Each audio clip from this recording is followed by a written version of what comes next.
Start streaming. Okay. Start sending us your video from your streaming software to go live. So is it doing that? Kenny, can you check the IMNerd podcast like YouTube channel real quick?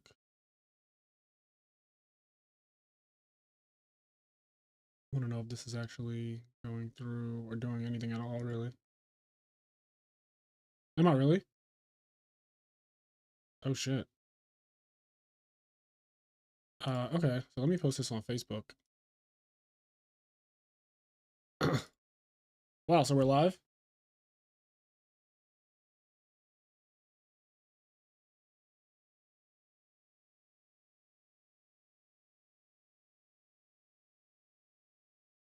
I can hear you, but okay, I can adjust that. Give me 1 second. Oh, Quest just messaged me. Yes, Quest, we are doing lives now. I'm about to do a live tier list for the IMNerd podcast for new Edison format. So that is what I'm doing. But I this is the first time I've ever gone live, and we're trying to work out some kinks. So give us a second. Okay, so I noticed that the audio capture is not picking up anything. So let me just troubleshoot that. Properties. What is this connected to? It needs to be connected to my headphones. Speak, Kenny? Hey. Oh, yeah, it's interesting. It's not a kink. Audio output capture. Yeah, it says it's using my headphones to. That's interesting. So we can't hear Kenny yet. Mm-hmm. No. That's the problem. Okay. Speak now. Oh, you know what it is? You're also coming out of. Okay. So on Discord, you're coming out of. All right. Speak now, Kenny. I'm speaking, There we baby. go. I can see. I'm I gotta put headphones on, but okay. You can hear me now, right? I can hear you. I just don't know if they can hear me. So I want to say they should be able to hear you now because on OBS, it's actually showing when you speak, the green bar is going up. You know what I mean? Allegedly. I don't know if that means anything though. Also, this might be a fucking spoiler. No, I actually don't know what this is, but it says God of Fire One Piece from 4 months ago, 2.7 million views. I don't know what I'm looking at this fucking thumbnail, but I feel like I'm being spoiled with something right there. But it's 4 months old, so like it can't be anything too recent. Yeah, it can't be anything recent. But also, I absolutely despise One Piece YouTubers. Within like moments, before the chapter is even officially released in English, they'll just have like a fucking thumbnail of some crazy shit. One Piece YouTubers are cancer. This is our first live stream. look at us. They really are. They just have no care. I It's also the hate thumbnails, right? It's always the thumbnails for me. thumbnails. I also hate how they have no regard and no respect for people that are anime only. Like, I don't watch the anime, but it infuriates me that Yeah. if something happens in the manga, that shit just gets spoiled immediately, and nobody gives a fuck about other people. It's just Yeah, bleh. it's kind of rude. Let me see if I can. I want to make sure that this is like visible. Okay. I also want to move my guy over. God. All right. So, Quest, you can see us, you can hear us. I'm going to use you to troubleshoot anything that's wrong. So you can hear both Kenny and I, right, Quest? Allegedly. He said, "Look at nothing One Piece related on YouTube or Reddit." That's correct. When I do look at Reddit for One Piece, I tend to go to a chapter specific thread, and I also make sure that the comment that I'm about to read says 1 year old or 2 years old or whatever. Because I don't want people who currently are reading, the newest chapter to be commenting on a chapter from 2 years ago, like, wow, this age crazy, knowing what I know now, because that's just like obnoxious, right? Uh, so I actually slowly scroll Reddit when I'm in a chapter specific thread. But Hmm. enough about that. All right. So let's just get started on our official I Am Nerd. Yes, he said he could hear both of us. Nice. The official I Am Nerd podcast, new Edison tier list. So I've been wanting to do this for a while. I've seen a lot of other tier lists. It seems like a fun thing to do. Communities tend to love tier list. So I said, fuck it, why not? Yeah, why not create our own? And I got off of work and I decided that today is going to be that day. And this is our first time ever going live. I've never done this before. I have no idea what it's like going live, except literally right now. So just bear with us. This But is step one. Step one, the OnlyFans. yes, this is how OnlyFans begins. And the On Their Podcast OnlyFans is for sure coming out. But before we get into all of that nonsense, I want to start off with one of the decks that I think is easily S tier right off the bat. And that is going to be the new Frog Hero Monarch deck that just got second and third at the last Ribbit tournament, RBET 2. So as everyone probably knows, if they know their 2010 history, right after Edison format is one of the most toxic formats of all of Yu-Gi-Oh! We go into Frog FTK, X Sabers, and Infernities. That's like the main three decks. And the only thing that changes for Frogs is that they got Ronin Tonin. Like nothing else changed from Edison format to when Ronin Tonin comes out and it breaks that deck for good. So the thing about that is Substitute not being once per turn and him having that whole effect where like frogs can't die by battle is a bit ridiculous because all of the frog cards are at 3. And I really like in Edison format that I feel like a lot of the best decks just get to play all of their cards in triplicate. They don't have to worry about limitations. So, for example, like Diva Hero is a cool deck and everything, right? A lot of people like that deck. It's very popular. But I don't really think that deck is that good. Because and I'll just put it to A tier right now. Spoiler alert. Diva Hero's an A tier, not an S tier. Because it has limited cards. Like it has one Stratos, one Rhoda. It has just 2 Malicious, which is annoying. And those like Dark Arm, if you play it, that card's at 1. A lot of the deck list is just limited cards. And drawing the second Malicious before you get to use your first, like the first one that's in the grave is really obnoxious. It doesn't happen too often, but it does suck that that's the thing that can happen because you don't always want to use Malicious the second you get it to the graveyard. Like you don't always have a Diva or a Caius. So like Malicious at 2, I always say Malicious is one of those cards that at 3 is too much, right? Like Malicious is absolutely ridiculous at 3, but then it's not very good at anything less than 3, in my opinion. Like, I don't really care for Malicious when it's at 2. I don't think he's ever been at 1 because that wouldn't make sense. But when he's at 2, I just kind of like hate it. And even though it's, I'm saying that, and then here comes the Substitute Frog Hero Monarch deck playing 2 Malicious anyway. But that deck plays, 3 Caius, 3 Substitute, 3 Swap Frog, and then it has 3 Ryza, 3 Wing Blast, which is one of the best traps in the game, 3 Miracle Fusion. It can play 3 Upstarts if it wants to. It can play 3 Argeki Breaks. It just has a lot of really broken cards in it.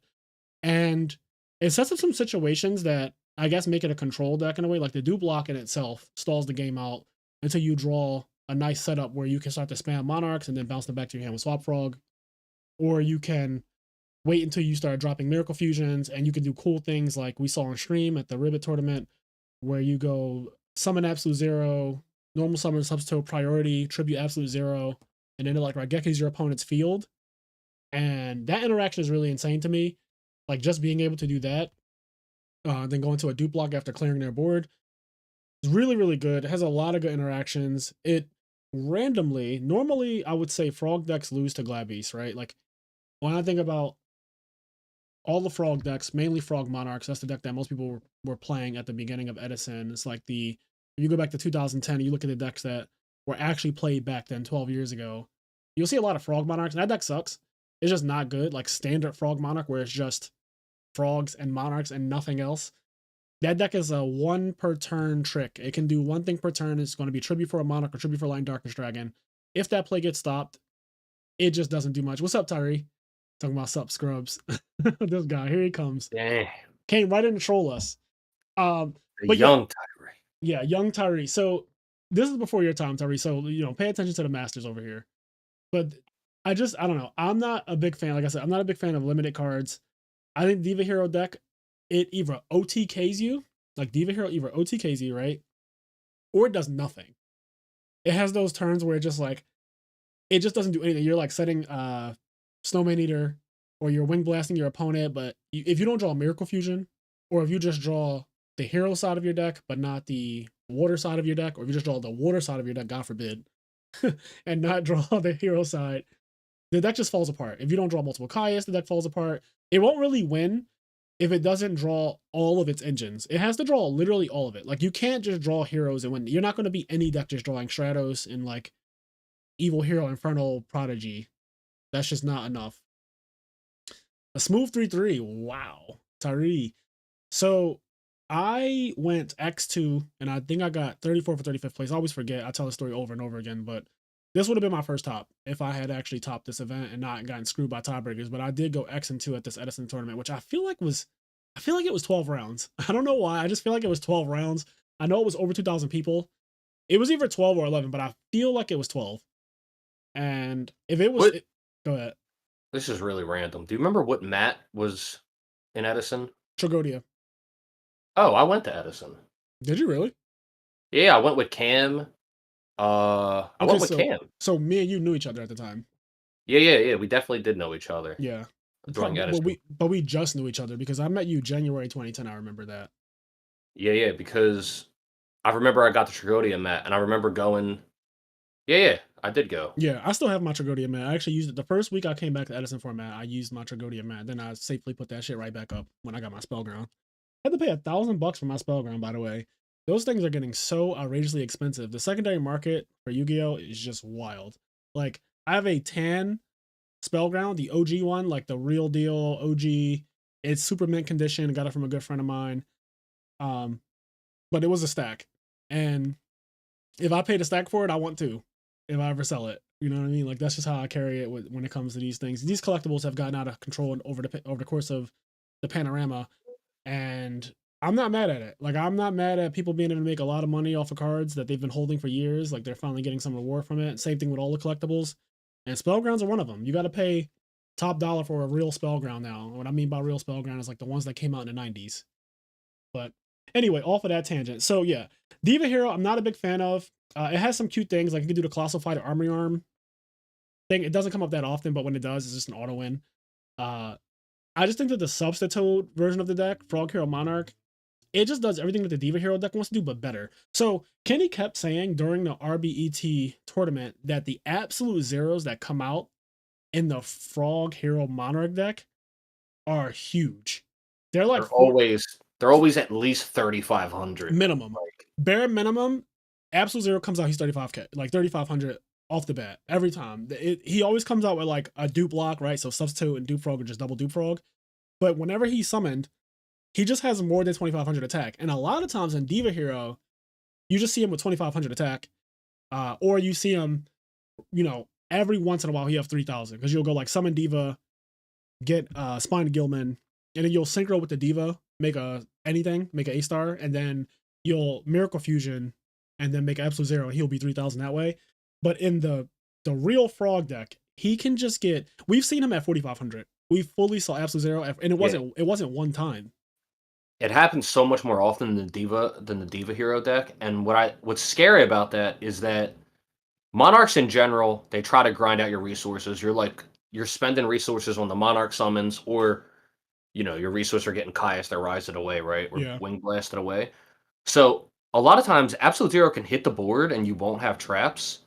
If you get attacked for 4,500, I don't know if people realize how quickly all of a sudden the game's over. You're like, oh, I just got hit for more than half my life. We saw a guy get attacked with a 4,500 Absolute Zero on his Spirit Reaper in attack mode.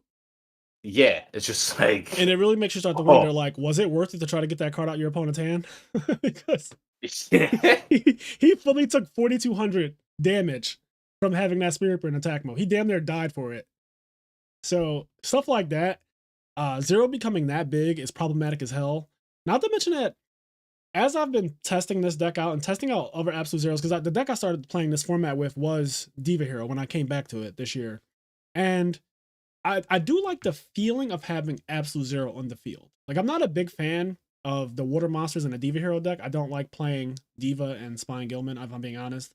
I just think that those cards, while Diva is good, uh, I just hate that. Like, Spine Gilman is trash, obviously. Like, you don't want it. Very rarely. It's like, oh, Catastrophe is really good right here. But for the most part, drawing it obviously sucks. I hate having to play Garnets of any kind. And so, I don't know. I just, seeing Absolute Zero get that big, and the water monsters and the frog variant are much better. Like Treeborn Frog, Substitute, Swap Frog is insane. Swap Frog is fucking insane. That card is so broken. Like, you can bounce anything. Turn one, you're like, discard special summon Swap Frog, send Treeborn Frog to the grave. Normal summon Stratos, search anything, and then bounce Stratos back to your hand. And then you can just keep doing, like, you could milk Stratos for all the things in your deck. You can use Stratos, obviously, the pop cards. You could also, in rare occasions, I think this is probably the rarest use of it, but like you could bounce Absolute Zero and Yes, Raigeki the field. You could bounce like, Absolute Zero. If it would make game, like they don't have any traps, and it's like you have game if you clear their board. It's like there's just a certain safeness that Absolute Zero provides, and that's kind of what my point was going to be. Is Absolute Zero, when you do summon it, like even in Diva Hero, you just feel safe. You feel like, I can't die this turn no matter what my opponent does. Typically, you're going to live to see your next turn because Absolute Zero is such a problem to deal with. Outside of Book of Moon, there isn't much you can do to stop it from going off. So it's one of the things I really do like about him. But I don't know. I just think that the frog, like the real frog deck, does it so much better than Diva Hero, to the point where I don't think there's a point to play Diva Hero. Let's think about this. Diva Hero plays all the same cards as the Frog Hero Monarch deck. It plays Wing Blast, it plays Caius, it plays Miracle Fusion, it plays Stratos and Hero, like Malicious, right? It plays all of those things. And where it doesn't play frogs, it plays really shitty cards like Spine Gilman, Evil Hero Infernal Prodigy, Snowman Eater. That's what, like, those are literally the trades between the two decks. That's the difference. Like, those are the differences. And to me, I don't think it's worth it to play Evil Hero. I hated Evil Hero Infernal Prodigy. The entire time I played Diva Hero, I played it for 2 tournaments in a row. I hated that card. Like, yeah, sure, I get it. Summon it, summon Caius, or summon it, summon Diva. You can make a 4-star, you can make a 6-star. Like, I get it. Or you could even make a 7-star. Or 7-star. But like, none of those things are. First of all, 7 stars aren't that good. There's only really Black Rose Dragon, so that's not that great. If you're using Diva, if you're using your Diva and Infernal Prodigy to do that, it's like, I'm just not impressed by anything that the Diva Hero deck does compared to the Frog variant. So I think I'm gonna end that whole segment there. But yeah, I don't think there's an incentive to play Diva Hero going forward now that this deck list has been revealed. I think if you want to play Absolute Zero, you might as well just play this version of it. I think it's just the best version of it. It is so hard sometimes to deal with the dupe block. It's really difficult to deal with Absolute Zero being huge, like his attack power just being absolute. Sometimes the Absolute Zero is just like, I'm just gonna beat over it and then I'll just let him kill my monster and that's fine, or like I'll beat over it and then Stardust will kill it for me and stuff like that. But if he's 4,000, you're just not beating over a 3,500 Absolute. There's nothing in the format that beats over that. So all right, so next I want to, let's see, what do we have? I'll do this deck. I think this is a cool deck that I believe it was made by the guy Carpath, and he makes really unique decks. This is the Phoenician Cluster Amaryllis Burn deck. It's like a plant deck essentially. So it plays triple Titanial. It plays triple Phoenician Cluster, which is a card that no one used back in the day. No one realized that it was actually legitimate and kind of good. And it plays 3 hidden armories. And it plays 1 Mark of Rose, 1 DDR, and it plays 3 volcanic counters. And it has this really cool synergy. The deck is basically just trying to hit you a couple times to where your life points are low enough to where you can't win the game, because volcanic counter will kill you at any, if you take any damage at that point. If you do any damage to the opponent, or if they take any damage themselves, because they can crash their monster into your monster too. It gets you to a point where you just lose. And I actually think it's really good. It topped the first RBET tournament, and we started playing around with it. Now, when we first started testing it in our group, we didn't know that volcanic counter was mandatory. I don't think a lot of people knew this. And it actually changes how I feel about the deck a lot. Because at first I was like, this deck is ridiculous.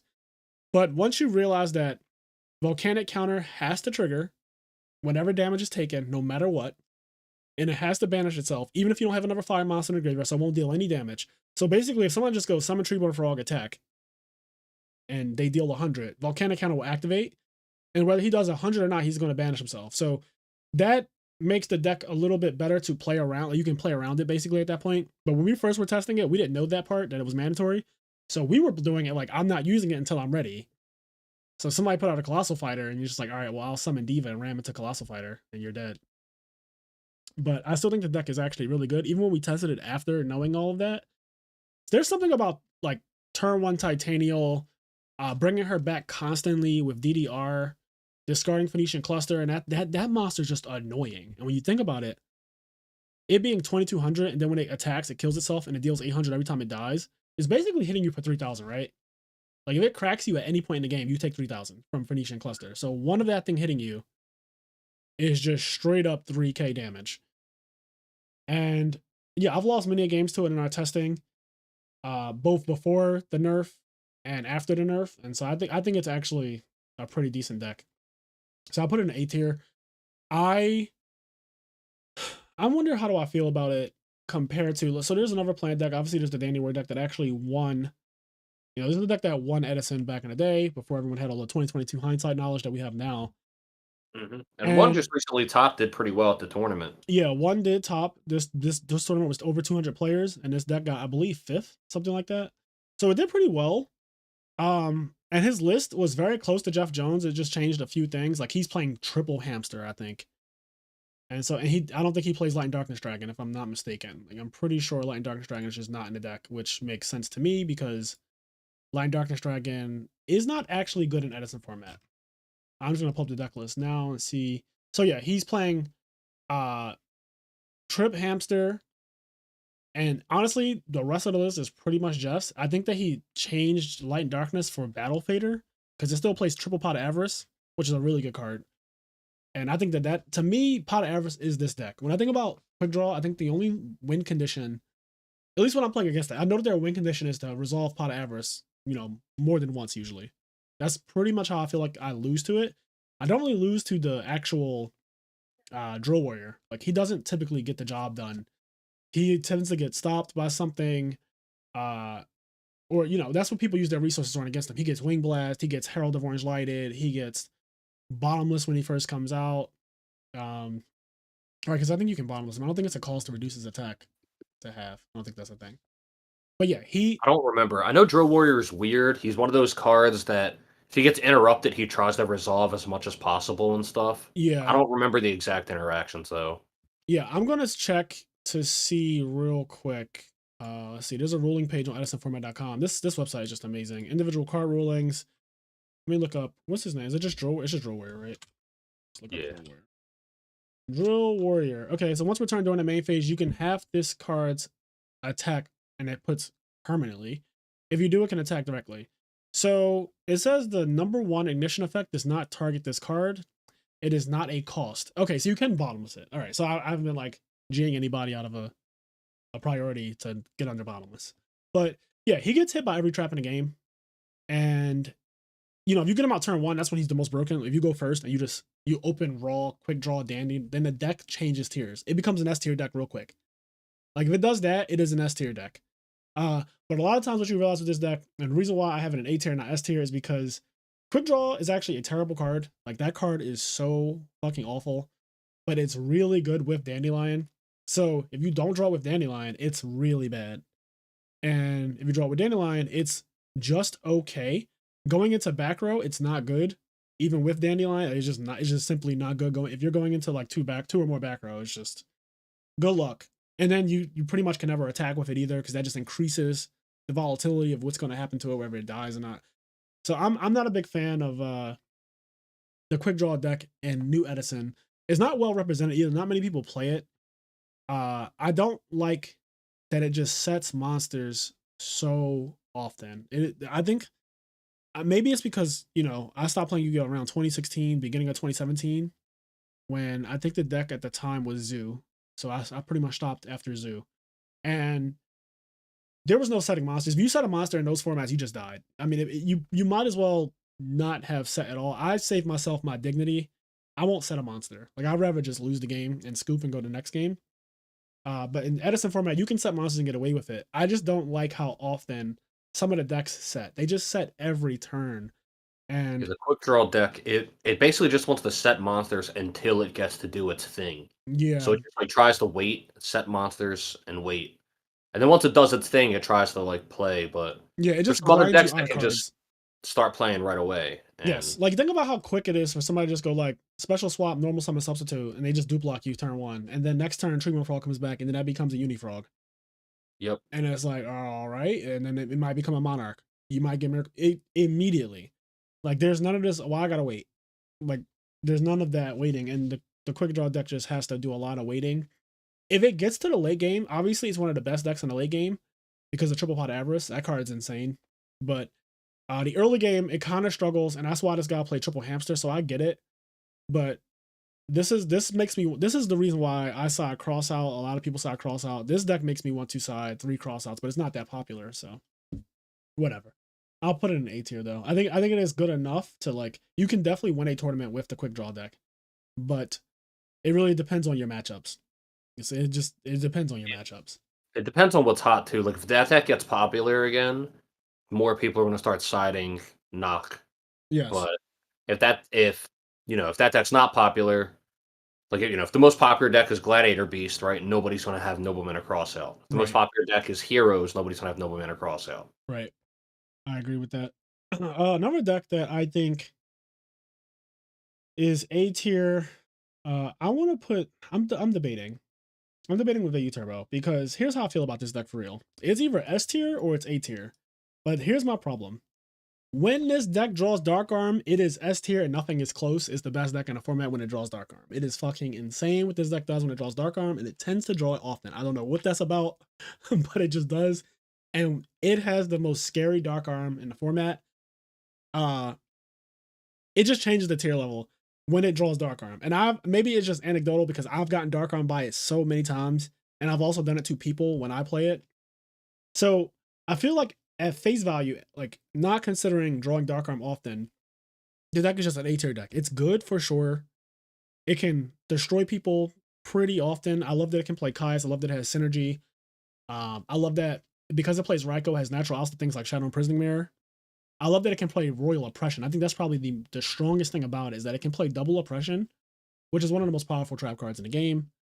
And it doesn't affect Vayu at all.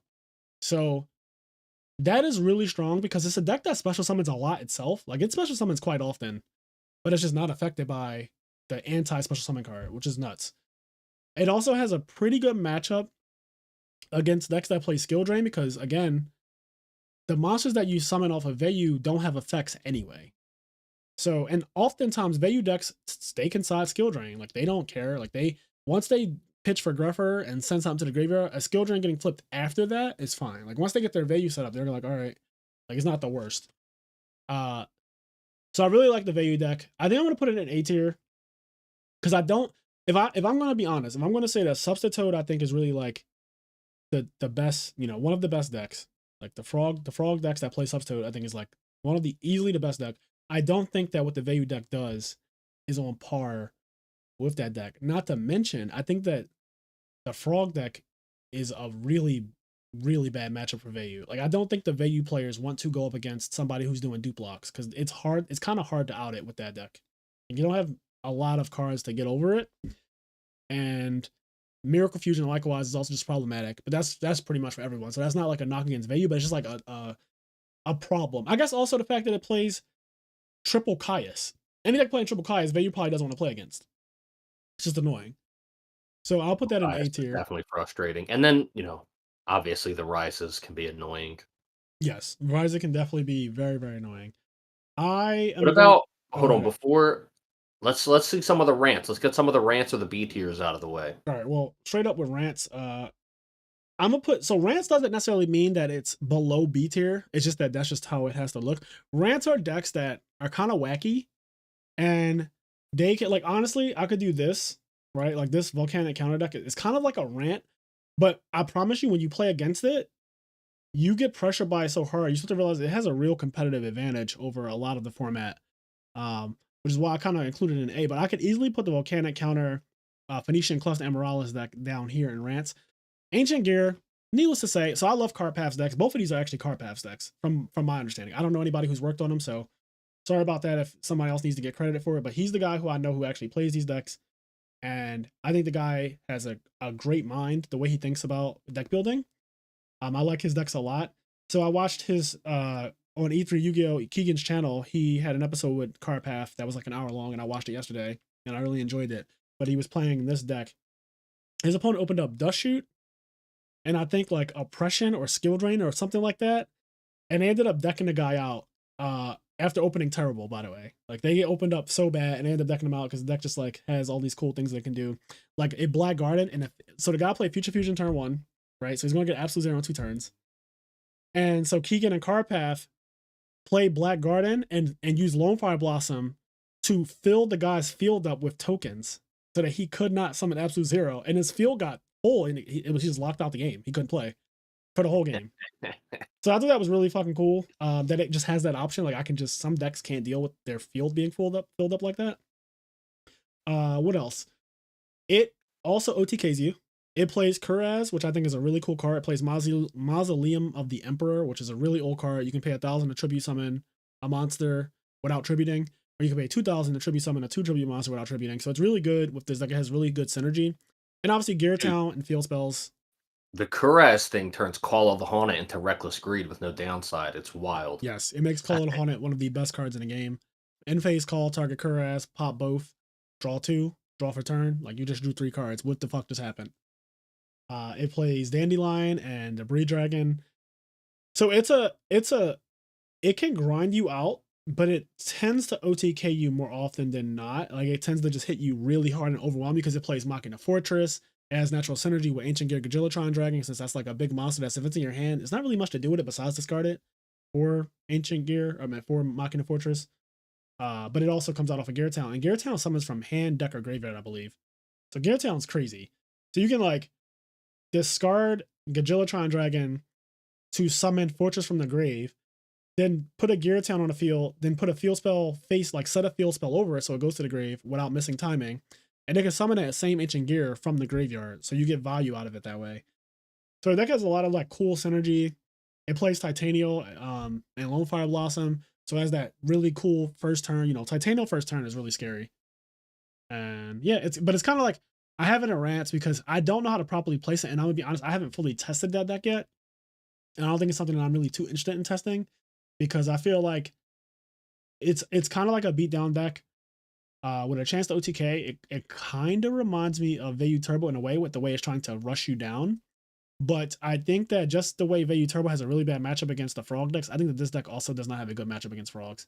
Like I imagine, in my head, I just imagine that not only the dupe block is problematic for this deck, but just a constant recurring Treeborn Frog and tributing for a Monarch can be really bad. Because a lot of times they draw hands that are like meh, right? Rant decks, that's the thing. Like they always have these wishy-washy hands. Like sometimes your hand is really good and it's like, holy shit, this deck is insane. And then sometimes you just brick, pretty much. Like you'll actually draw Ancient Gear Gajillatron Dragons and Titanial and Kuraz and stuff like that. And you won't see, you know, you might even draw a Dandelion with that and the Breed Dragon.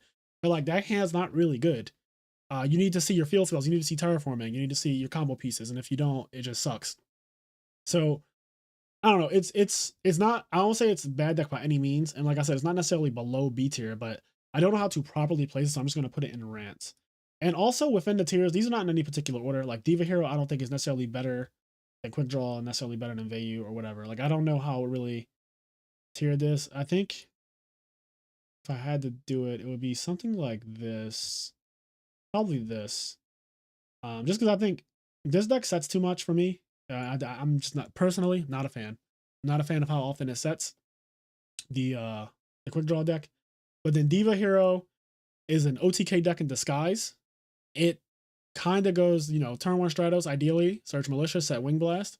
And a lot of times you're dead next turn. If they drew Miracle Fusion and a Diva, you're probably not living to see your next turn. So this deck OTKs you often. This deck is to play Oppression and OTKs you pretty often as well. If not OTKs, it just hits you so hard. It just hits you so outrageously hard, so fast. Like Greffer and Blackwing, Armwing are literally 4,000 life points by itself. So, um, I have been playing this deck a lot lately, the Fairy deck, and I think it's really good. I think Archula Christie is really good. Obviously, that doesn't need to be said, but I think what the coolest thing about this deck is, I'm actually going to put this, I think this deck is better than Diva Hero. The coolest thing about the Fairy deck is that it gets to play a real hand trap in the main deck, and no one expects it. It is so funny when you play against people, and they just assume that their fucking play is going to go through. Oftentimes at my local, people go Cold Wave, and then they might summon Rescue Cat. They might do a Secutor play with Test Tiger. And they're just like, they just assume, right? Because like, I don't have any back row now. My back row frozen under Cold Wave. So I look defenseless. And they attack into my Shining Angel in defense mode or something. And then they're like, Secutor F. And I'm like, Herald of Orange Light. You lose. Like, your game's over.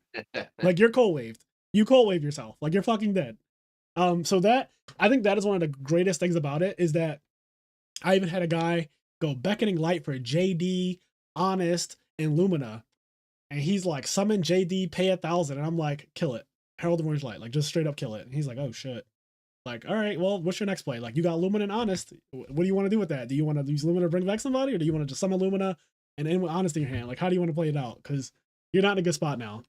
When it gets to 4 fairies, needless to say, things start getting dark. Christia comes down. And I feel like every game that it gets to summon Christia, it wins. It's really hard to lose. Christia can get back Herald of Orange Light, Honest, and Dimensional Alchemist. Those are the main 3. This deck has such a beautiful synergy with banishing things, because it plays 3 DD Warrior Ladies, and then it plays 3 Dimensional Alchemists and 3 Shining Angels. So Shining Angel can get you to DD Warrior Lady. DD Warrior Lady banishes monsters. A lot of this format is graveyard dependent, like a lot of it. And it wasn't apparent to me until I started playing fairies at my local that so many decks rely on their cards going to the graveyard and staying in the graveyard, and when they don't, it just starts to fall apart.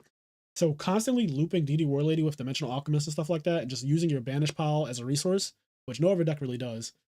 It's just really good. It's just really good. Dimensional Alchemist is really good. He's 18 attacks, so he crashes with Stratos, a common monster in a format. It crashes with Machina Gearframe, another common monster in the format.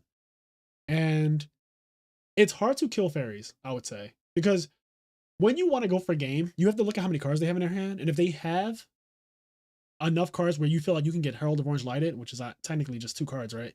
If they have at least 2 cards in their hand, you have to consider that your play might not go through, and that could be really bad for you. So you have to say, is it worth it for me to make a push? And if it gets stopped by Herald, what position am I in? Because a lot of times people go for Herald, or they go for a play to get Herald, and it leaves them in such a bad spot. They get left in such an awkward and bad spot that, like, you just lose the game. Like, I played against Blackwings, and he goes like, summon Sirocco, summon Gale, Gale effect to half my not Gale effect to half my Christie, Gale effect to half my monster. And it's just like, okay, I'll Herald Gale. And now, like, you had a synchro play that you were going to make, you had a play that you were going to make, now you just have a Sirocco. And yeah, like, it's not crazy to Herald of Orange Light a Gale, but in a situation that he did that, he needed that to happen.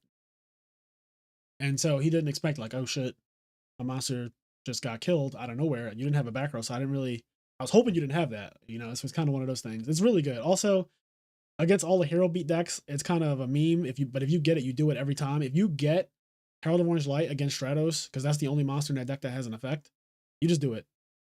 Like, if they summon Stratos turn 1 and you have Herald, you just kill it. You just don't even, you go neg 1, but honestly, you might just end the game right there, because that deck needs Stratos so bad.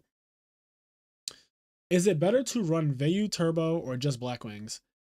So here's the interesting thing. I know people say don't be result oriented, right? Don't be result oriented and stuff like that. But the last tournament, Vayu Turbo did not top. It technically topped in people's side decks because the Lightsworn decks sided into Vayu Turbo, which I thought was really cool. We'll talk about that a little bit later.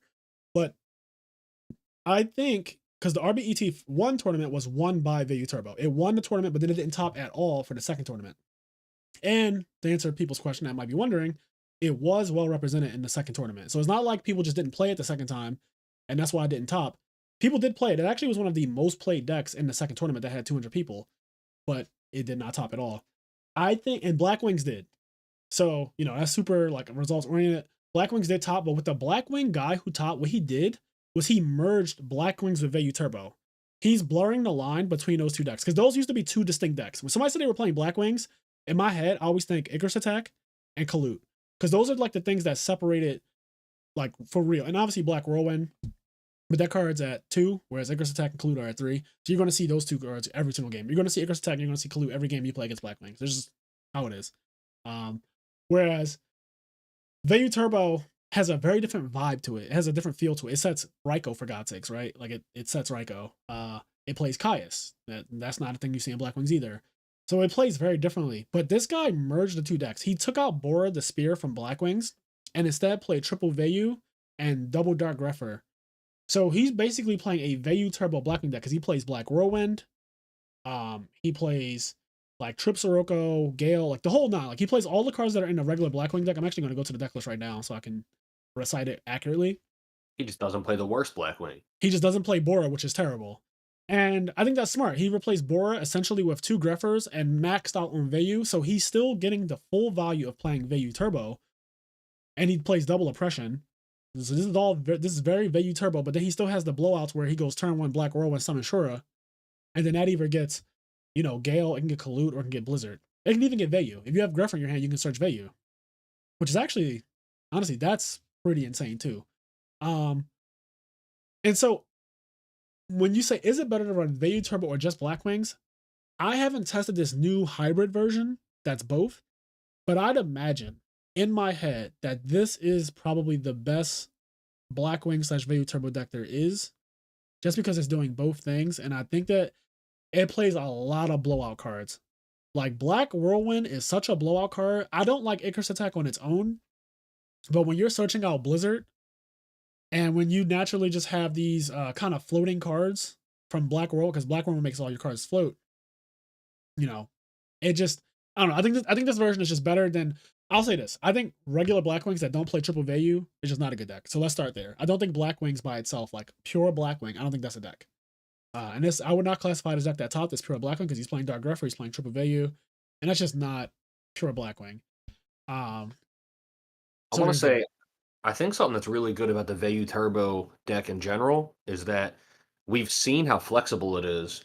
It can smokescreen in the other deck. So, for example, like you said, there was the Lightsworn deck that just turned into Vayu Turbo Game 2. Right. And then there's also this Blackwing deck that had a lot of Vayu Turbo influence in it. What that says is that the thing that's strong about Vayu Turbo is your Vayu Turbo deck is very hard to side against. Yes. Because you can, just like how somebody played Lightsworn and sided into Vayu Turbo, you can enter the tournament with a Vayu Turbo deck and then game 2 your Lightsworn. Yep. It can actually work completely inverse because the 15 cards that they switched out, like I could start off with those cards in the main deck and then switch into Lightsworn. It's smarter to start off as Lightsworn. I understand why he did it because Shadow Imprisoning Mirror isn't really sided, honestly, but Light Imprisoning Mirror is. And when people see Lightsworn, they automatically think like, oh, I'll put in my Light Imprisoning Mirrors and probably some other very Lightsworn specific cards. And then those cards just suck so bad against a blitz deck like Vayu Turbo. Like Vayu Turbo just blitzes you. And in fact, at my local, just this last week, I actually played the Lightsworn deck that sides in the Vayu Turbo, and I won my top cut match because the guy, shout out to Jake, he Light Imprisoning Mirrored me game 2. He Light Imprisoning Mirrored me, and then I summoned Greffer, pitch Vayu, summoned Armwing, and then cracked him for a lot of damage. And he pretty much started losing the game right there, and he was like, oh shit. Like where did that come from basically? But yeah, he sided for Lightsworn because game 1 I played Lightsworn. I won game 1. So it was so ignorant. I think I won the die roll. I went like maybe Solar Recharge or something like that. Summon Lumina.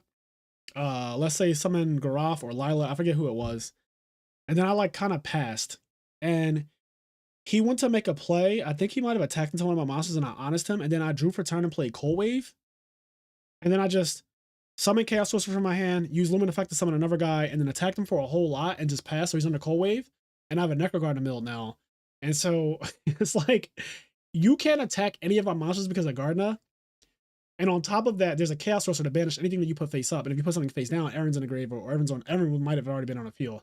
He got like locked. It was a 2-turn game. Like he got basically one. I went first, he went second, and he died on my like next turn. It was really, it reminded me of like real Yugioh. Like he had a chance to break my board, he didn't, he died. But anyway, yeah, the Lightsworn and Vayu Turbo can like switch they can side into each other and all that. It's really cool. That whole interaction is really cool. I'm gonna put Blackwing / the new hybrid deck is represented by the Shore icon right here.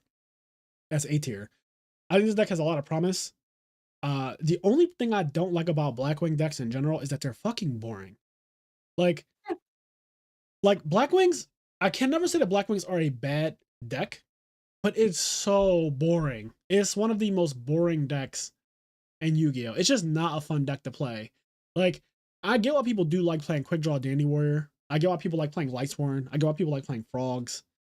There's a lot of decks that they just feel fun. Like, they're just fun to play. And Blackwings is just, to me, it's so linear and so just it's just so linear. It's not a fun deck. It doesn't have some kind of like, ooh, that play felt really cool. Like I really outplayed my opponent. It's kind of like you just beat the shit out of your opponent and you just go on with your next round. That's what it really does when it works well. But whatever.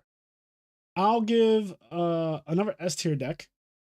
So I think that Hero Beat is actually S tier, and I'll tell you why. So I know a lot of people play the version with like Miracle Fusion, and they play Elemental Hero Ocean and stuff like that. And I think I don't like those versions. I think that the stun version of Hero Beat is so much better, where you just play very few monsters. I'm talking like 7 or 8 monsters. Stratos, Triple Alias. You could play Crusader of Endymion. You could play Beast King Barbaros. Double Honest for sure. But those versions that just go summon Stratos, search Alias, set 4 or 5 back row are so ignorant. And the reason being is because they get to play 5 really broken ass traps. And that's double skill drain, double oppression, and obviously trap dust shoot. And those cards are so ignorant, especially the continuous ones that just stay on the field forever. It's really hard to win a game against that deck if the game goes too long, because after a while it just keeps on drawing. Like once it searches its monsters, like once it starts to get its monsters out, it's just gonna draw traps constantly. And the traps that it plays are so good. Like Deep Prison is in an okay card in normal decks, but like against Hero Beat, or I guess just say in Hero Beat, Deep Prison is so much better because you don't get many turns against Hero Beat technically. Like they try to push their beat down stun agenda on you really quickly, right? Like they're just 18, 19 the first 2 turns, and then it just kind of starts to get out of hand from there. So you don't get too long. And once they're out of monsters, as far as from searching them and stuff, they just start to trap you to death with Hero Blast. That card's really broken. It's a +1. And Skill Drain and Oppression are just, needless to say, really good cards. Deep Prison, people try to summon Card Trooper, they're like mill 3, or they, even like milling a wolf or something, and you're just like, oh, attack, and you get Deep Prison. You needed that name for JD. Vayu, when people attack with Blackwing, Armwing, and it gets banished, as opposed to the game being sent to the graveyard, it hurts because your next Vayu now needs another monster with it to use its effect in the graveyard. Like you need another Sirocco now to get a Vayu off, as opposed to if your Armwing just died. Now, if a Vayu goes to grave, you can now make Armor Master. So Deep Prison and Hero Beat, it just does a lot more for the deck, because after they Deep Prison you and your turn ends, they just crack you for a lot. They don't go set Hamster or set Raikou like the other decks do. Like the other decks are so passive a lot of the times. They like set Shining Angel or summon Shining Angel attack 14 or summon DD Early attack 15. Like that's not that crazy when it's just those kind of passive decks, I'll call them. So that deck, it hits you for so much of your life points so fast that when you're forced into a situation where you get Deep Prisoned or Bottomless, or you get Gemini Sparked, it just kind of cripples you. And here's the thing that's kind of understated, and the reason why I really have it in S tier. So I think Stratos is one of the best normal summons in the game of Yu-Gi-Oh! And I think it's probably the best normal summon in this entire format, like an Edison format. It's out of Stratos, and the other one is Substitute. Like one of those two is the best normal summon in the game. They both just do so much to set you up. And Substove requires a little bit more to do the full combo, right? You need a second monster in the field. But Stratos is just like raw. Like, and there's technically, you could play technically 5 copies of Stratos. And the Hero Beat deck is the only deck that usually does play 5 copies of Stratos. Because you play Stratos, Rhoda, and 3 E-calls. And so I'm saying this all to say consistency. In Edison format, there are a lot of decks. I think we have 24 decks here. And out of all 24 of the decks, they all have their issues with like bricking and not getting to play. My one friend, he quit playing the Quickdraw deck because, or no, I think he was playing Cat. He's playing Cat or something like that, but he like raged one day because he just bricked in top cut. He drew like double pot of Everest, Titanial, let's say Dandelion, and like a Caius or something. And you know, he tried to set Dandelion, but like he got Caius himself, and that was just the game for him. It's like, well, my hand's terrible. I bricked basically, couldn't play. You don't have that problem with the hero deck as long as you see one of your 5 Stratos, or even if you just see Alias. Alias can ride out for a while between Gemini Spark and Hero Blast until you will see one of your 5 Stratos. So you get to play every game, and that's kind of like understated in the format. It's just the fact that every game the deck does the same thing. It's very boring of a deck. It's a beatdown deck, but it's so consistent at what it does. I think the stunt version is better than the Miracle Fusion version, but I get why people play the Miracle Fusion version. It's funner, and it has more of like a power play to it. But I'm just not a fan of Ocean. I think Ocean is a terrible card. And I think Ocean is only good in the Frog version of the deck because you can summon Ocean after a dupe block and they can't get to it. And that shit is hilarious. Like you just can't get to it. Normally people, when they see Ocean, they just attack over it. They just do something to it. But it's really hard to get to an Ocean under a dupe block. It's like, well, fuck. He's going to actually resolve that. He's going to get Stratos back. And I'm going to lose. Like, yes, all of those things are going to happen, just like he said. So, I don't like Ocean and decks that really can't reasonably defend it. And the hero beat decks that play Miracle Fusion tend to not play as many traps. So, a lot of times Ocean just gets put in this weird spot where he gets sticked on.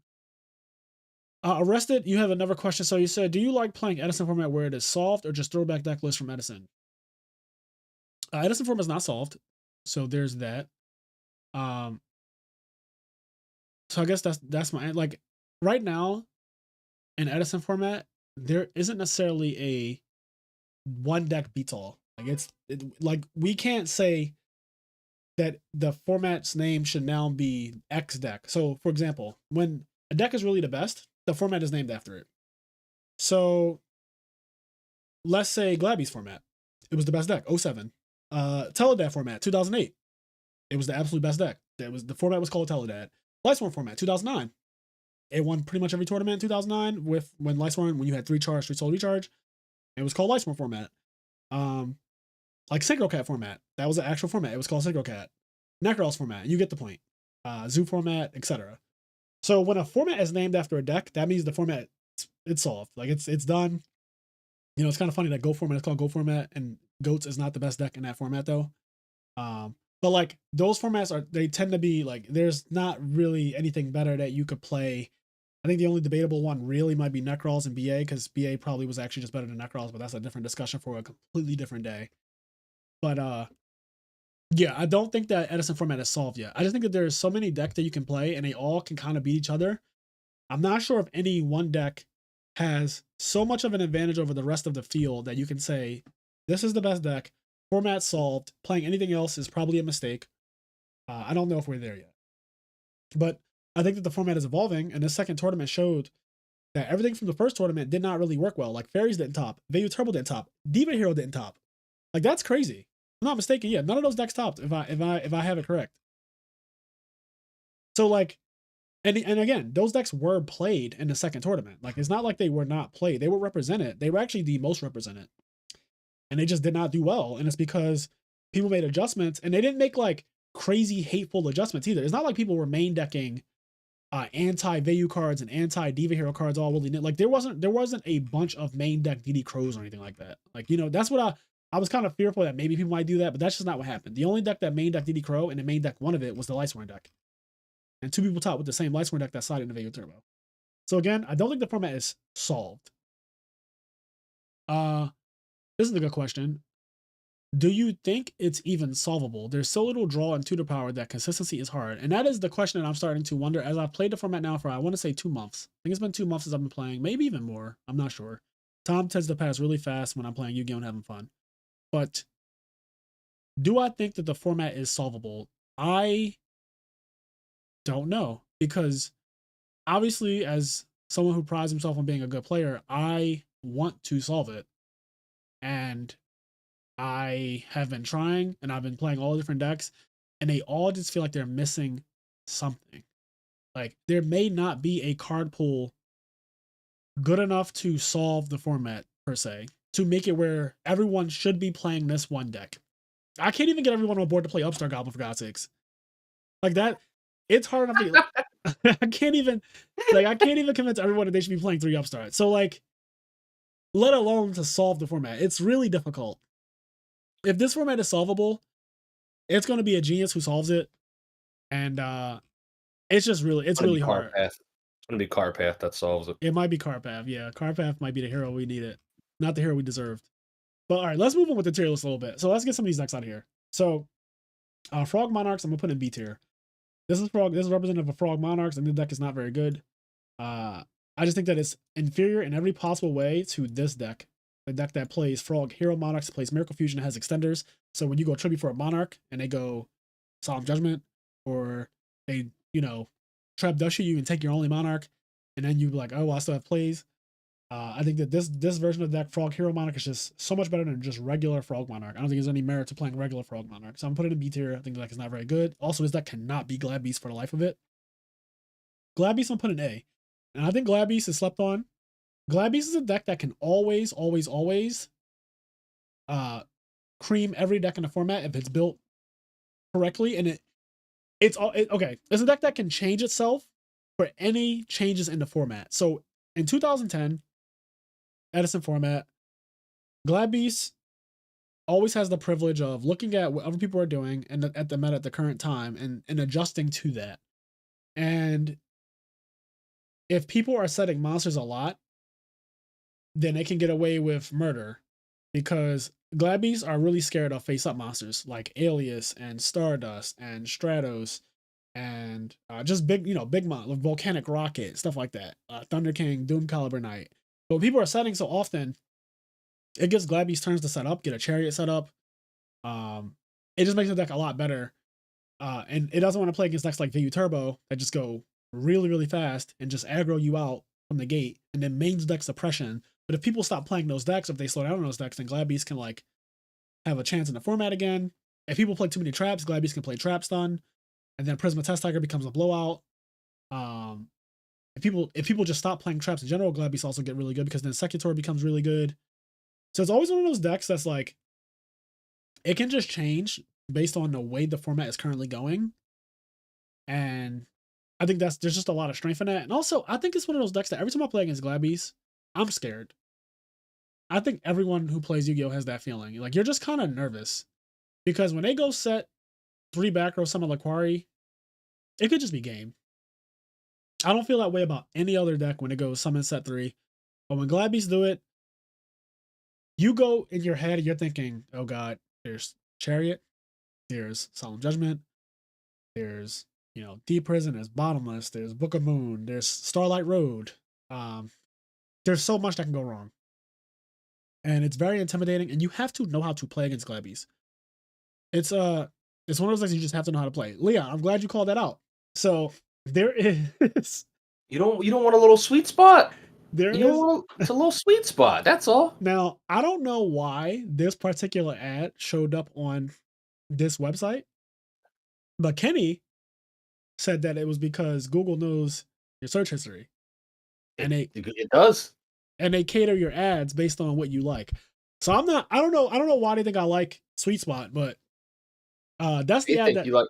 Listen, they know based on your search history, Google knows you're gay, and they also know that you like manga and anime. So they were like, he wants to read some gay manga. Like, listen, Google, let's get it to him. Google is deciding to show. I don't know what this fucking ad is. I didn't put this here, but it's just on this website.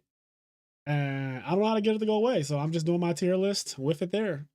So that ad is wild. That ad is wild. Yeah, double drill. It's the double drill.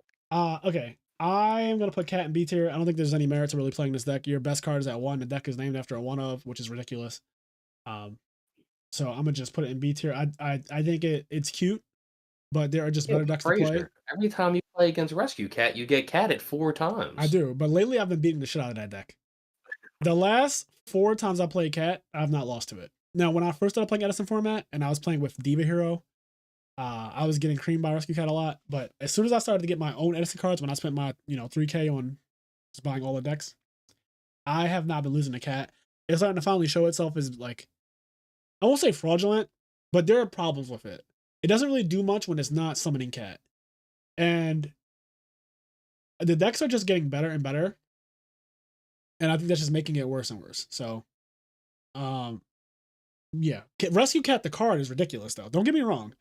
Rescue Cat is an insane summon. It's actually funny. I didn't mention it as one of the best normal summons in the format, but that's because unlike Substitute and Stratos, Rescue Cat on turn one, like if you're going first, doesn't do anything. Whereas Stratos and Substitute do something turn one immediately, right? Even if all Substitute did was get Swap Frog, send Treeborn, bounce back to hand. Even if that's all it did, that's still very good. Very good. So yeah, I'm gonna put Cat in B tier. I just don't think there's a reason to play it. Lightsworn. So, you know, Silverman stands by this deck for Edison format. I actually think it's not bad either after playing. I played it at my local last week. Like I said, I played the Lightsworn deck and switched into Vayu Turbo, just like the Tommen around and the other guy who topped the RBET tournament. And the deck is not even just their deck, but Lightsworn in general, it's just not bad. It's just one of those decks that can rail you. It really depends on how the Lightsworn player's day goes. There's no, like, you can't confidently say, like, I'm going to beat Lightsworn. When you sit down versus Lightsworn, you're actually just as nervous as you are, probably more nervous than you are playing against Glad Beast. Like, I think if I had to have a hierarchy of what am I scared to play against the most when I sit down, it's probably the Sky Scourge and Alaris deck is like the deck I just really don't want to play against, right? Because that deck can just rail you and you don't get to play. And then under that, I would probably say Lightsworn, because things can just go terribly wrong. They can just go charge, mill Wolf, mill Gardna, and then, you know, game just falls apart. It's charge, recharge, they can have the JDs and all. It just, yeah. And sometimes it can just brick, but I don't know. I think Lightsworn has enough cards where it's kind of hard for it to brick now. Like it, you know, obviously, yes, it can. It has one Lumina, it has one Gardna, one Charged Light Brigade, but it does have cards like Double Gold Sarcophagus, and in this format, you get several turns. So if you play a straight up Lightsworn deck, then you will get 2 turns. It can play Card Destruction, which is an amazing card. It's not really utilized outside of, you know, Lair. So I think Card Destruction in a pure Lightsworn deck is actually a pretty good card. Beckoning Light is really good, and it just has a lot of merit for it. It plays Cold Wave, it can play Trune, it can play Heavy Storm, and all that stuff. So it gets through back row. It can, you know, JD is a ridiculous card. It can go a Twilight route and play Chaos Sorcerer and all that stuff. It's just a really good deck. Let's see what the chat's talking about. Let's see, chat. So Doom Call is way too easy to trigger, and playing around back row is very doable. I dislike the luck factor of the Lightsworn deck. Yes, that's the whole, yeah. I mean, that's kind of what I'm saying too, is like Lightsworn, I refuse to put it in any tier under A. I think it actually stands. Like if I'm look at A tier, Lightsworn can beat every deck in this tier. Like it can. I think the deck it might struggle with the absolute most is actually Glad Beast, but because it just Glad Beast main deck's Rediari, and it already can be kind of hard to get 4 names, so that just doesn't help. And then Chariot is ridiculous. So Glad Beast is Lightsworn's worst matchup. But I think the rest of this shit up here, like Fairies and Diva Hero and stuff, like they can easily be beat by Lightsworn. On, you know, it doesn't even need, Lightsworn doesn't even need to do anything crazy. It's just like I can just beat you. And you can look at, we got to see a lot of Lightsworn on the stream at the past tournament, the RBET tournament, which the stream is up on E3 Yugioh's channel. So I think Lightsworn's really good though. I think I played it last week. I also played it before in Edison format. I feel like I definitely played it before, and it felt fine. Like it's just a good deck. It's just one of those decks that, yes, you do have to kind of go into the tournament saying like I'm going to be lucky, but I put these wolves in my deck for a reason. All right. So if you're Adam Korn, you still just auto lose to Lightsworn. Like you said, if you're lucky, you win. If not, you're struggling. I love this comic on the right. Setting the mood for me, for real. Lawn chair, yes. This little sweet spot thing, I like this. I like this a lot. I don't know. This is an ad. I'm not gonna click it because I don't want viruses and stuff. But yeah. You guys don't know Lawn Chair is the legendary Meta Knight dive kick PM player. Is it really? Yeah, it's Stengo. Oh shit! I did not know that. All right, glad. So we got Gravekeepers. Now, obviously, you know I love this deck, but in this format, it's missing a lot. It's missing Pot of Duality, it's missing Solid Morning, and it's missing Gravekeepers Recruiter. And while I do have a list of Gravekeepers, like I actually have some Gravekeeper lists that I've been working on, I can curb stomp a lot of the format easily. I mean, it can really put it in. Like if you play against Vayu Turbo, a lot of decks just can't deal. Like Lightsworn pretty much can't deal. The Dandy Warrior decks, like, you know, Necro Valley still Necro Valley, and you can't play Pot of Avarice. You can use Vayu's effect to banish from graveyard. A lot of stuff. It hurts a lot of decks. The zombie deck, like it can't book a life. You know, it can't zombie master. So it definitely can hurt a lot of the decks. But I think that missing Warning, Duality, and Recruiter is too big of a hit. You can just auto win some games with Royal Tribute, which is cute, but it's not reliable. I think that's the problem, is that it's just not consistent enough. And if I'm being honest and I'm not trying to be biased here. I don't think it's, when I look at the decks here, I just don't think that this does not fit in with them. It just doesn't. I'll put it on the same tier as, like, if you're playing Cat, your deck is kind of inconsistent, right? Gravekeepers is kind of inconsistent. You know, you can. I Royal Tributed every round of the tournament I won. Every single round I played Royal Tribute. Like every single round. At least one of the games was an auto win with Royal Tribute. At least one of them. If not, all of them. So a lot of the games were just like, oh, Royal Tribute, you're dead. Like I got a free game on everybody. Everybody I played at that tournament, I got a free game. But that doesn't happen in this format for many reasons. One, some of the decks just don't play enough monsters for Royal Tribute to actually be game. There's a lot of Hero Beat going around for some reason. Not for some reason because I clearly have Hero Beat in S tier, but like people know Hero Beat's good. Hero Beat does not play a lot of monsters. But even though it does play stuff like Miracle Fusion, Alias and Gemini Spark are problematic as hell. Like, actually, in fact, when I won YCS Atlanta, the deck I lost to in Swiss was Hero Beat. I lost to Hero Beat because I got fucking Gemini Spark and he kept targeting Necro Valley. Like, he knew what to do. I was hoping he would target my set Spy. He's like, no, pop Necro Valley. It's like, oh shit. Like, my deck falls apart now. Go figure. So I just don't think the deck is good enough. Moving on. I also heard, I don't know the specifics, maybe you do. I heard Edison format's one of the formats where Necro Valley's errata is not that good. Once again, I don't know the specifics. But... So I heard that too. I saw that same thing you're saying. I don't know what that means because as far as I understand, you can't play cards like Pot of Avarice. You can't play cards like Called Haunted, right? That's always for Necro Valley. I don't think Necro Valley ever let you play those cards. You can't play Miracle Fusion. You can't play a Book of Life, ever. You can't use Phantom of Chaos, ever. You can Treeborn Frog. You can Plague Spreader Zombie. But I think that most Necro Valleys always allowed you to Treeborn Frog into Plague Spreader Zombie. You can't Malicious. Yeah, so I think it does the same exact things that it needs to do in pretty much every format, unless I'm missing something. And I just don't know the errata from when I won and when it was Edison. I don't think that there's big enough difference to say that this Necro Valley isn't good. I think that you can't banish from grave, and you can't like target a card in a graveyard for any reason. Basically, you can't like Avarice again, Call It Haunted, Lumina, Zombie Master. You can't do any of that, from what I understand. And if that's the case, it still does exactly what you need to do. Like it'll make a lot of decks dead. Okay. I'm gonna put 6 Sams down here in Rants. The deck is terrible. Just not ready yet. There's not much else to say about it. It's not really good. Gadgets, Machina decks, like straight up gadgets, straight up Machina decks. This deck got second at the actual Edison tournament in 2010. And I don't think it'll ever get second at a tournament again, realistically. It's not really a bad deck though. Like I played it, I actually built it, played it on Duel Book with my friends. And it can like do its thing, but it is just when it draws. So other decks, they can draw all monsters and it sucks, but like they can kind of play through because they have powerful cards. Gadgets don't really have like powerful cards. Like Machina Fortress is a good card, but it doesn't mitigate drawing 3 gadgets. It just doesn't.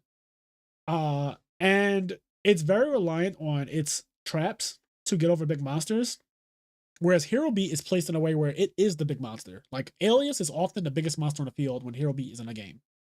And gadgets are never the biggest monster on the field typically. And they also play a 1400 monster, which I have a big problem with because Fairies is a deck in a format that is popular. And Green Gadget is a bad attack. And if that shit is out there when somebody summons Nova Summoner or Shining Angel, I think that's just really bad. I like Solidarity. I think Solidarity is a really crazy card. But I don't think it solves the gadget problem. And the gadget problem is just, it's very reliant on what traps it draws. And it doesn't even get to play the best traps. Like it doesn't get to play Skill Drain, for example. Whereas Hero Beat does. It gets to play Oppression, but then it can't summon its best monster.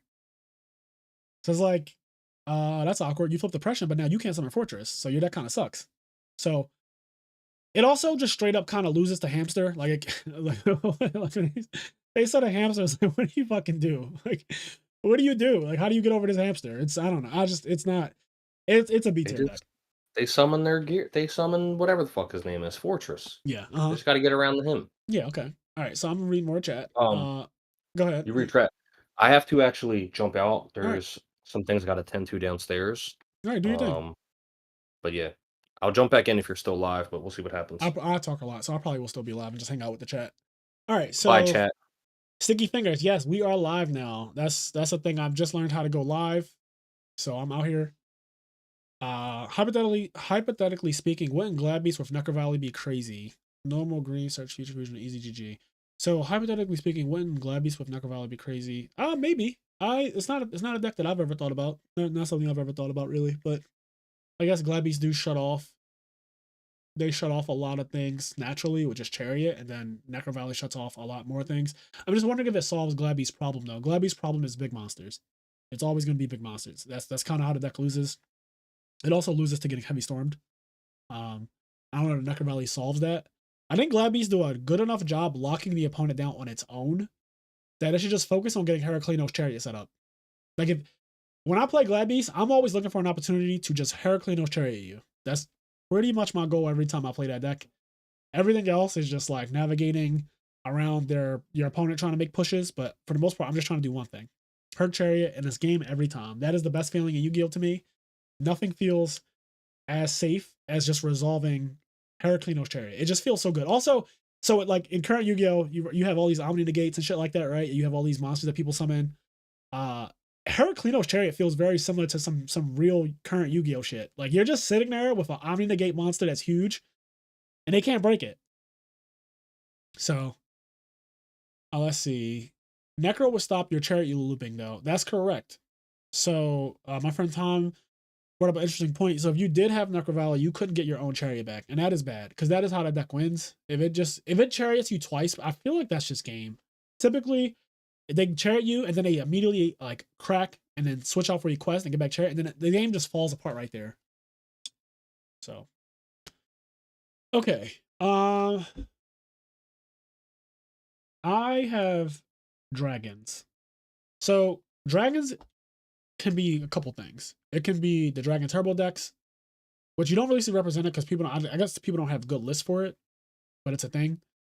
But then there's also the other dragons that players like Pro Storm played in the last tournament. And I think there's some promise there. It needs to be refined a bit more, but I think there's some promise there. It plays like trap cards, totem dragons, mash dragon, and it plays like Prime Material Dragon, White Knight Dragon. And it just abuses the fact that Red Eyes is at 3 and that card probably should not be at 3. Like, Red Eyes Darkness Metal Dragon is Fall Troll on crack. It's an easy to summon monster with more attack than Fall Troll, and every single turn it generates card advantage by just existing. So it does everything you kind of want in a card. It's a boss monster, but it's a boss monster that can just come out for virtually nothing. And it will just keep spamming big ass monsters or just annoying monsters like Exploder Dragon and shit like that to deal with issues. It's a really good deck. Also, in Edison format, Future Fusion is like the best spell card in the game, but the only time Future Fusion is the realest is in Dragons. Like when Dragons, okay, when you're playing as Diva Hero and they play Future Fusion, they just like send Malicious and Treeborn, you're like, oh thank God. Like, oh thank God, I thought you were about to do something for real. When Dragons do it, and they fucking send a couple Red Eyes Wyverns and Red Eyes Darkest Metals, you're like, this is bad. Like, this is really bad. Because they just thinned their deck out by 5 cards, right? Like, they just sent 5 cards. So their deck got nice and small. And in 2 turns, a 5,000 attack monster's coming out. And it sets up Red Eyes for the rest of the game to always be able to go for the graveyard when he uses his effect, as opposed to going for the hand because he gets special summon from either. And he doesn't target.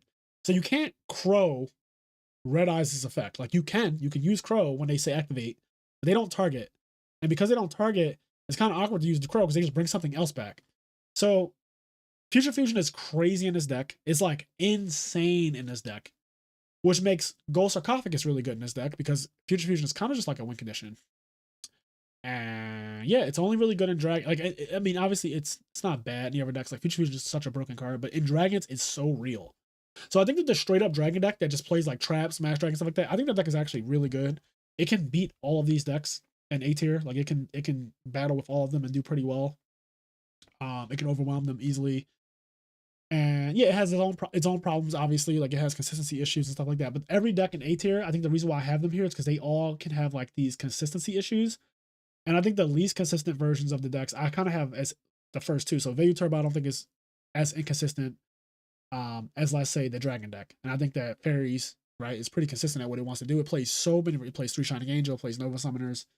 It kind of does the same thing every game consistently pretty much. And then it kind of just goes down the list as far as consistency goes.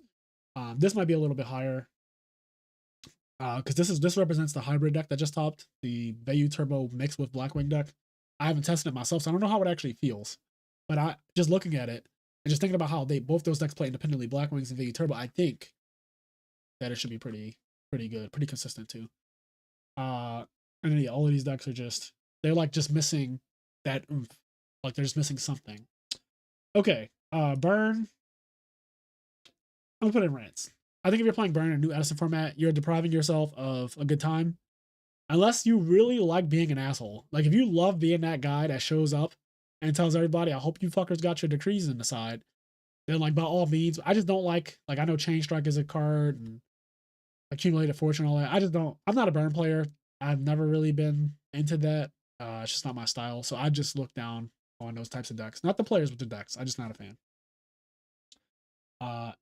X Sabers, same thing as the other decks in the B tier. It's missing obvious things, right? Like Dark Soul, Balgard Knight. I don't even think is Partial out. I don't know if Partial's even out, but I think just missing Dark Soul and Balgard Knight is already more than enough. That's already like plenty. So it doesn't get those until the same time when this guy gets Ronin Tonin, and this guy becomes the best deck in the game. And this becomes just playable. So I'm gonna leave X Sabers in B tier. It's a deck that you can play. Godam's Call is still very good. Godamsing somebody is really good, but at the end of the day, I don't think it's anything too crazy. I don't think that it has the consistency or the power level to keep up with anything in A tier. I'm gonna put this here in the rant. So this is the Super Ancient Deep Sea Fish Coelacanth, and it's like an OTK deck. You know, Fishberg Blasters at 3 in Edison format, which I just found out kind of recently. But if you want to use the effect of Coelacanth, you need to play a lot of cards that are just not that good to draw. And yeah, you have Moray Greed at 3 to kind of fix that, but you can't search that card. It's not guaranteed you draw it. It's just one of those decks that can catch people off guard. It can Army Arm, OTK you.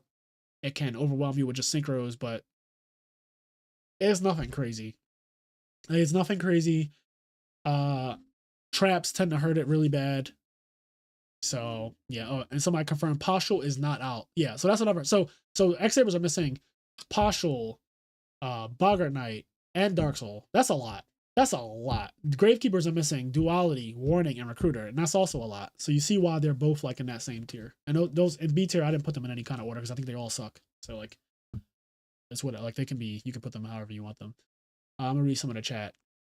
So let's see. Bestiary shits on GK. Can't even hit on a spy without getting cooked. And then Tom says Future Fusion is only good in dragons. Chester Chang wants to know your location. Yeah, I'm sure. Future Fusion is really good when you're playing Green Gadget Search Future Fusion, yes. So Zombies actually won the last tournament. This deck that actually won the entire tournament, and I'm conflicted because the guy actually went undefeated. Like he didn't lose to anyone, which is, you know, that's great. I just don't know if Zombies are actually better than the other, like all the other decks. Like I don't know where this goes. I personally don't want to even play Zombies to test it. I know it's good. Like I'm not stupid. Like I'm aware that Zombies is a good deck. I think that the same strengths that fairies have, which is recruiters, like playing Shining Angel, playing Nova Summoner. It has Pyramid Turtle, and Pyramid Turtle is better than both of those cards. Pyramid Turtle Searching Goblin Zombie, which is a true floater. It's a real floater. It's a monster that if it dies, it is getting something like Sangan no matter what. Whereas Shining Angel searches monsters that, like, if you tribute them for Caius, you don't get anything, right? Like, there's nothing that it can get that gets value if you tribute it. So Zombie deck is good, but then it has like a lot of limited cards. And I'm sorry, but that from hindsight, from all my years of playing Yu-Gi-Oh, I find it to be that when a deck just has limited cards, like one Plague Spreader Zombie, one Mizuki, stuff that type of thing, like one Dark Arm, that type of stuff to me just makes the deck inconsistent. Obviously, just mathematically, it's just an inconsistent deck by math.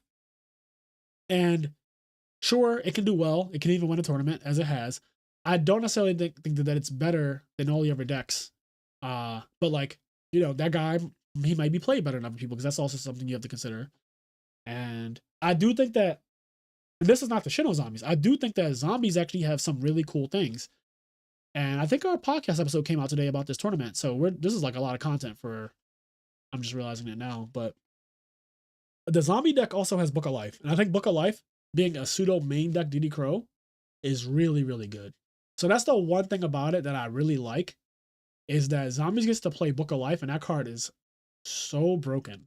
Like, it's so broken. It's Monster Reborn in a format that doesn't have Monster Reborn, but it also has this nice little effect to hurt every deck. Every deck has like I said, every deck is graveyard dependent in some way. Like even Hero Beat, like those Hero Blasts, if they they don't draw their Hero Blast until after you Book of Life their aliases, that's really bad. If you get the Dandelion out the graveyard, but for somebody summons Debris Dragon, that's really bad for that deck. You can lower somebody's names for JD, like they have less Lightsworn names. You can hurt the count of fairy monsters in the graveyard for Christia. You can banish Vayu before he ever gets to use his effect. Same thing with Volcanic Counter, like it deals with that. It forces out Necrogarna. It just does a lot. So I really think that Book of Life is the reason why zombies are a good deck. I don't know where to place them as far as consistency. I think it's a very powerful deck though. Like it tends to OTK. The whole deck revolves around Brionac. Like I guess people still haven't realized the linchpin of the deck, but the linchpin is Brionac. Once that deck summons Brionac, you're probably dead. Like it tends to go Goblin Zombie and a Diva Synchro, some Brionac, and then search out Mizuki, and then Mizuki pitch, and then it just becomes this whole fucking thing, and then you die. So if you can deal with the Brionac, you might live that turn, realistically. But if Brionac comes out and it just walks, you're dead. Like you're 99% of the time, that's just game. Like Brionac is not supposed to walk in this deck.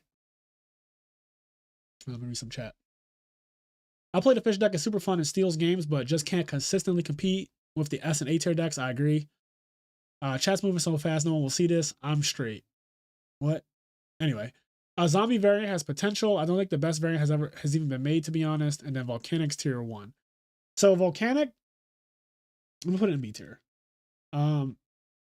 I have actually played the Volcanic a bit. We actually tested it a bit. And Blaze Accelerator is really good, but there's a caveat to it. Blaze Accelerator is really good in a format where people are setting monsters a lot. So if Quickdraw becomes a really popular deck, if Cat becomes popular again, because those decks set monsters like Hamster and Raikou so often, Blaze Accelerator just shits on that. But if people start setting Goblin Zombies, and even like Dupe Frogs, Treeborn Frogs, it's not as good. It loses a lot of its luster. Also, getting Ryzen on your Blaze Accelerator feels awful. Hi, Fraser, big fan. Hi, Ed. One Locust with zombies. Brio cracked. Can confirm. Yeah, Brio's ridiculous. But yeah, Volcanics, it's not bad. And I actually kind of like the quick draw Volcanic Shell deck that plays like Blaze Accelerator, stuff like that, because it just means that you don't have to draw a quick draw with Dandelion. You can just draw quick draw and a Volcanic Shell, and you get full combo, right? You get to go into Drill Warrior. It pays for the Synchro Summon and the discard for Drill Warrior's effect with just Volcanic Shell. So I actually really like the synergy there. There's something there. There's something to be said about the whole quick draw, Volcanic. Like, there's something there. Also, Volcanic Rocket is a fucking 1900 attack power monster. Like, what is that? Like, what is that about? 1900 attack is just so much. For a Stratos to have 1900 attack, that's a lot. So, stun. It's always one heavy storm away from losing. The deck, obviously, if it D-Fish or Macrocosmos is you and you just can't out that, like, yeah, it'll probably beat you. But it's just one of those decks that's always one good Dust Tornado, one timely Heavy Storm, or it just doesn't draw those cards at all, and then it really falls apart. Like, one Raikou could just knock it off balance, and then it's like, oh, well, or if it goes second, somebody summons Titanium turn 1, that could just be a lot. Like, it just has its issues, its consistency issues. So I'm gonna put it in B tier. Flamvell. So it's weird, right? Rekindling is such a good card. Rekindling is soul charge basically. It is such a good card, but the cards you have to play to make Rekindling work are not the best. So Flamvell Fire Dog is cool. He's a 1900 attack monster. He's 4 stars. And he's essentially a Glad Beast. He doesn't do shit. He's actually a vanilla. He doesn't do shit until he battles. And he's even more specific than that. He's even more specific than Glad Beasts. Glad Beasts just have to battle, and even if they attack directly, they still do something. He has to kill a monster specifically. And I'll be honest with you, even before the format evolved, that's just not easy to do. A lot of times, the monster you are attacking is going to be a Raikou if it's face down, a Spy if it's face down, a Snowman Eater if it's face down, right? And then I don't think he activates on tokens. I don't. Let me just check. Flamvell, what is it called? Fire Dog? Flamvell Fire Dog. Let's see, what's this guy say?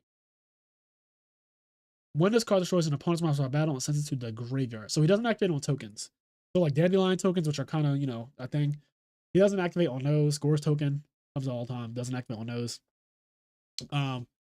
He's just, I don't know. Flamvell Fire Dog is a vanilla monster that if you catch somebody slipping, sure, you get a level 8 synchro for your troubles. And that's really cool. The deck really wants to go to the late game so they can start to spam rekindlings and shit like that. But a lot of times the early game, it just suffers so bad that the other decks are already doing what they want to do by then. I think it's another deck that gets really affected by the dupe block. And there's no Scrap Dragon in this format. So Scrap Dragon would be like, okay, I can kind of break the dupe block.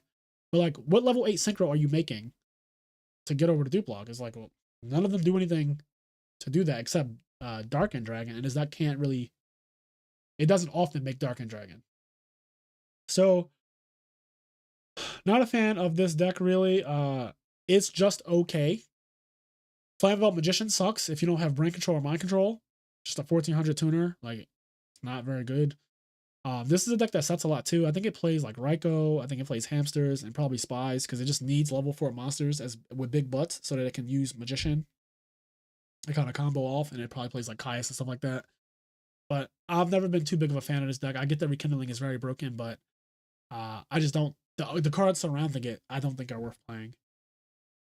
Let's see. Volcanic would have been insane back in the day if they had Blaze Accelerator Reload. Yes, that card is not okay. The guy who's number 1 on ladder and Format Libraries Discord plays Volcanic Quickdraw. See? Some anecdotal evidence right there. Volcanic Quickdraw, like I said, there's something there. Like, there's definitely something to be said about Quickdraw and Volcanic Shell. It's just full Drill Warrior for free. It's just free. Like summon Quickdraw by discarding Volcanic Shell, pay 500, add another one. Summon Synchro, make Drill Warrior, pay 500, get another one.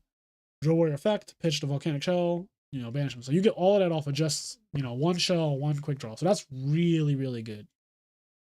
But and I think Blaze Accelerator is a really good card. But you can't attack the turn, you use the effect, which it actually does come up a lot. That that's a big deal. And it can get awkward. People start wing blasting your Blaze Accelerator. That can get really awkward. Yeah, Wing Blast is one of the best cards in the game right now. It's probably one of the best traps easily. And Rise is also being played again. So there's some cards that you get just caught with and you're like, fuck. Like this Blaze Accelerator, I don't want to draw this card. Yeah. And the last deck that we have here is Sky Scourge and Alaris. So I used to think that this was an S tier deck because it's not really trying to play Yu-Gi-Oh! It's actually trying to play fucking 2022 Yu-Gi-Oh! Like, it's actually trying to just be unfair. It doesn't care about what the opponent's doing. You honestly don't need an opponent for this deck. It's kind of solitaire. But, so I had it here initially. But that was when I thought Sky Scourge and Alaris said that send all other cards to the graveyard and both players' hand and field and then draw a card. As if, like, it would stay there. But it actually sends all cards, including itself, which means that when you Phantom of Chaos copy, it kills itself. And then you draw a card. Now, this is not the worst thing, because if you have Dark Creator And you might just be like, if you top deck Dark Creator with the effect of Phantom of Chaos, it might like, oh well, that's game. But losing the Phantom of Chaos is a big deal because if the Phantom of Chaos stays on the field, the next turn it could like banish, copy Dark Creator, or banish, copy Red Eyes, bring back Dark Horrors, stuff like that, and it pressures the opponent immediately, so they don't get many turns. The whole point is to end the game fast as fuck after you Nerdlayer somebody. This deck doesn't really do that when it does have Phantom of Chaos on the field, so it kind of just like puts both players in a top decking situation. And I'll be honest, if more Frog decks start popping up, that play Malicious and Treeborn Frog and shit like that, there's a high chance that you will Nolaris your opponent and they will drop one of those cards and their top decks become exponentially better. If your opponent dropped a Treeborn Frog or a Malicious, they can top deck some crazy cards against you now to out your board, and it makes it not okay. Like if you're playing against, Diva Hero, for example, which does play Treeborn Frog and it does play Malicious. Let's say you drop Malicious, they top deck a Diva, they make Colossal Fighter. It's like, oof. You summon Red Eyes, but I have Colossal Fighter, like stuff like that. Or you top deck Caius. Makes that, they have a like live Caius immediately. Miracle Fusion, stuff like that. So it, if those decks become more popular, which I assume they will, then the Nolaris deck loses a lot of steam. So I'm gonna put this down here now. I'm gonna put Nolaris. I'm gonna comment down, put it down here. Also, some people are starting to main deck Diddy Crow, which is that hurts. Even if it's only a few decks. People who just main deck Diddy Crow, they might just get like game one usually is free for Nolaris if it gets off. But like imagine winning the die roll and your opponent's like Crow. Oh fuck. Also, the fairy deck is just Herald of Orange Light you. So it's not unopposed. And I just think it has like obviously it has consistency issues sometimes. Still a really good deck. It's a really good deck. But I think if frogs and stuff start to become more popular, decks that play Miracle Fusion and shit like that, things that can top deck really good cards, if they start to become more common, it just loses it. Okay, so let's see.